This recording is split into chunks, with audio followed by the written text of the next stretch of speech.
에스라서는 바벨론 포로에서 돌아온 이스라엘 백성들의 회복 이야기입니다. 성경의 역사책 가운데 특별히 신앙 공동체가 무너진 후 어떻게 다시 세워지는지를 보여주는 책입니다.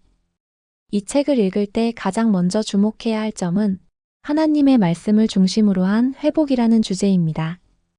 에스라서는 크게 두 부분으로 나뉩니다. 1장에서 6장까지는 스룹바벨을 중심으로 한 성전 재건 이야기, 그리고 7장에서 10장까지는 제사장 에스라를 중심으로 한 영적 갱신과 회개입니다.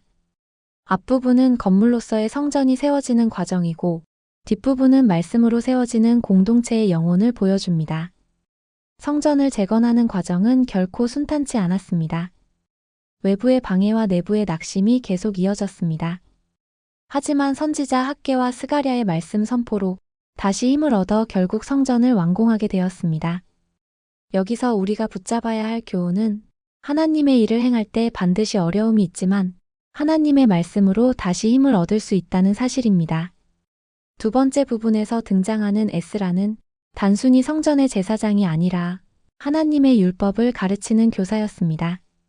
그는 포로 생활 이후 신앙이 무너져 있던 백성들을 모아 율법을 낭독하고 하나님의 말씀을 삶에 적용하도록 이끌었습니다.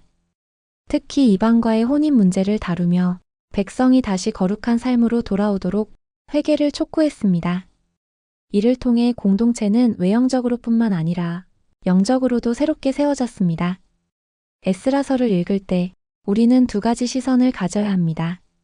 하나는 무너진 것을 회복하시는 하나님의 역사, 또 하나는 회복의 중심에는 반드시 말씀이 있다는 사실입니다.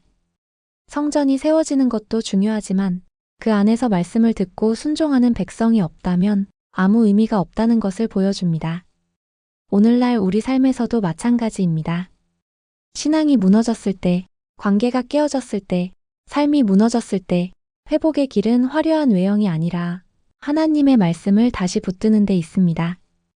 에스라처럼 말씀을 연구하고 가르치고 지키는 삶이 결국 우리를 다시 일으켜 세우는 힘이 됩니다. 따라서 에스라서를 읽을 때 단순히 옛날 역사 이야기가 아니라 오늘 우리의 회복 이야기로 받아들여야 합니다. 포로에서 돌아온 이스라엘이 성전과 신앙을 회복했듯 우리도 말씀을 통해 무너진 자리에서 새롭게 시작할 수 있다는 소망을 붙잡게 됩니다. 이렇게 읽을 때 에스라서는 단순한 역사책이 아니라 하나님의 말씀으로 다시 세워지는 공동체의 교과서가 됩니다.